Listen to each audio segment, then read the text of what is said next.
National education topic के बारे में हम बात करने जा रहे हैं वो है नेशनल एजुकेशन पॉलिसी। और ये जो असाइनमेंट है ये बीएड फर्स्ट सेमेस्टर का असाइनमेंट है जिसको हमने बनाया था। तो इसमें है नेशनल एजुकेशन पॉलिसी। सबसे पहले ये होता क्या है, उसके बाद इसमें जो जो चीज़ें हमने ऐड करी थी, उसके बाद ये आ जाता है यहाँ पे नेशनल एजुकेशन पॉलिसी के बारे में।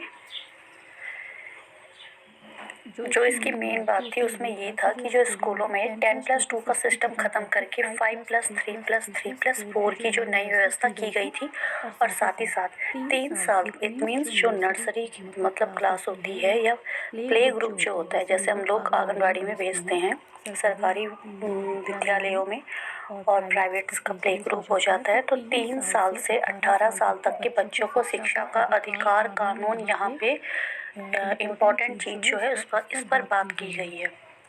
उसके बाद है ये ऑब्जेक्टिव्स जो है नेशनल एजुकेशन पॉलिसी के, बचपन की देखभाल शिक्षा पे जोर करना, साथ ही साथ जो लिटरेसी रेट होता है मतलब साक्षरता होता है उस पर जोर, और ये ड्रॉप आउट स्टूडेंट्स का मतलब हो जाता है कि जैसे बच्चे जो होते हैं जब वो स्कूल छोड़ देते हैं या किसी वजह से मतलब उनकी मिस हो जाता है, तो उसमें क्या है कि अगर वो जब मतलब अगर दोबारा वो स्कूल में एडमिशन लेते हैं तो अपनी एज के अकॉर्डिंग वो जिस क्लास के लिए होता है उसको क्या करना, उसी क्लास में एडमिशन करवाना, और पाठ्यक्रम को कम करना तथा एसेंशियल लर्निंग व क्रिटिकल थिंकिंग को बढ़ावा देना एज यूजुअल, जिस पे बात हमेशा ही होती है, लेकिन ये होता है नहीं होता है इस चीज़ का पता नहीं है। प्रैक्टिकल एजुकेशन पे जोर देना और विषय चुनने संबंधी छूट बच्चों को देना, मतलब ये ज़रूरी नहीं है कि जैसे अगर आप पीसीएम वाले हो या फिर बायोलॉजी ग्रुप्स के हो, आर्ट्स ग्रुप के हो, तो वो जो सब्जेक्ट्स होंगे वो स्टूडेंट्स की चॉइस पे होगा कि वो किसको क्या लेना चाहता है। और मदर लैंग्वेज जो होती है उसका इम्पॉर्टेंट रोल होगा, और जो इंग्लिश होती है वो एज अ ऑप्शनल सब्जेक्ट, इन चीज़ों पे ध्यान दिया गया है। और गिफ्टेड स्टूडेंट्स को सपोर्ट करना, ऑब्वियसली जो क्लास होती है क्लासरूम में हमें पता है कि डिफरेंट काइंड्स के स्टूडेंट्स होते हैं, तो जो गिफ्टेड होते हैं, गिफ्टेड मीन्स जिनका आईक्यू लेवल नॉर्मल एज के बच्चों से ज़्यादा होता है। और जो ये है पाठ्य पुस्तकों में 10th पॉइंट, पाठ्य पुस्तकों में कंटेंट जो होता है वो लोकल भाषा का हो, ऑब्वियसली जैसे मदर लैंग्वेज होती है तो उसी चीज़ में ज़्यादा से ज़्यादा क्या हो कि जो कंटेंट है वो उसी में हो। और जो 12th पॉइंट है शिक्षक मतलब अच्छे शिक्षकों की नीड को पूरा करना, मतलब जो टीचर्स होंगे वो जिनको रखेंगे तो ऑब्वियसली अच्छे रखेंगे, और वैसे भी अब टीचिंग में वैसे भी बहुत ज़्यादा एग्ज़ाम्स क्वालिफाइड करने के बाद ही हम बन रहे हैं। स्कूल एजुकेशन की इसमें बात क्या की गई है। अब जो 5+2+3+3+3+4 का यहाँ पे ये था, तो ये है फर्स्ट ऑफ ऑल 3 ईयर्स में जैसे आंगनवाड़ी होती है, प्री स्कूल होती है, तो इसकी एज जो होगी वो 3 से 6 साल के लिए हो जाएगी। उसके बाद आ जाएगी इसमें, और साथ ही साथ 3 ईयर्स ये हो गए एंड 2 ईयर्स जो हो गए वो हो गए तुम्हारे क्लास 1 एंड 2, और एज इसमें आ जाएगी 6 to 8। इस मीन्स 3 साल से और 8 साल तक के बच्चों को जो है वो ग्रुप 5 में रखा गया है।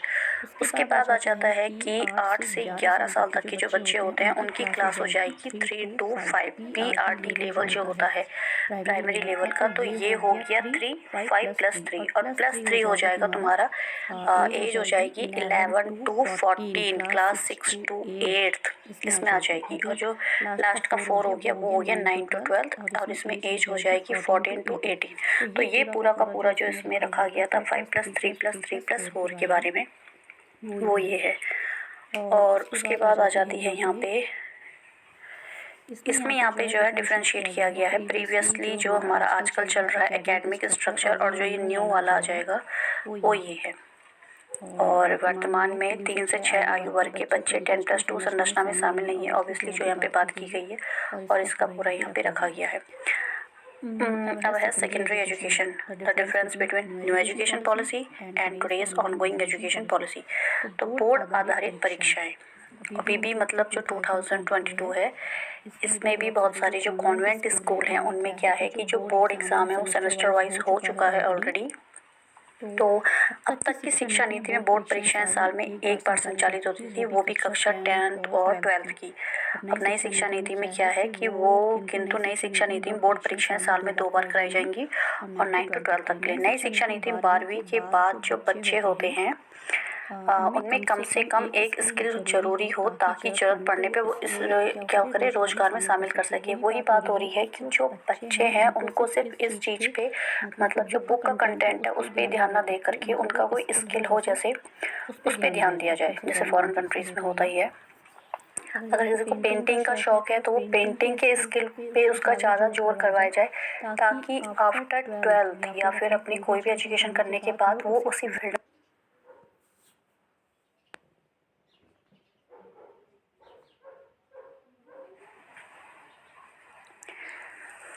और उसके बाद बात आती है कि इसमें परीक्षा का स्वरूप क्या हो जाएगा। तो नई शिक्षा जो नीति होती है इसमें बच्चों की क्षमताओं का आकलन किया जाएगा और वर्तमान शिक्षा जो नीति है इसमें बच्चों की याददाश्त का आकलन किया जाता है। मतलब हम एग्ज़ाम देते हैं तो एग्ज़ाम कैसे देंगे, हम याद करके तो देते हैं। तो आजकल तो ये हो रहा था, लेकिन अब जो न्यू एजुकेशन पॉलिसी हो जाएगी तो उसमें क्या हो जाएगा कि बच्चों के स्किल्स को देखा जाएगा, उनकी कैपेसिटी को पूरा का पूरा इवैल्यूएट करके उसके बाद उनका यहाँ पे वो मार्किंग की जाएगी।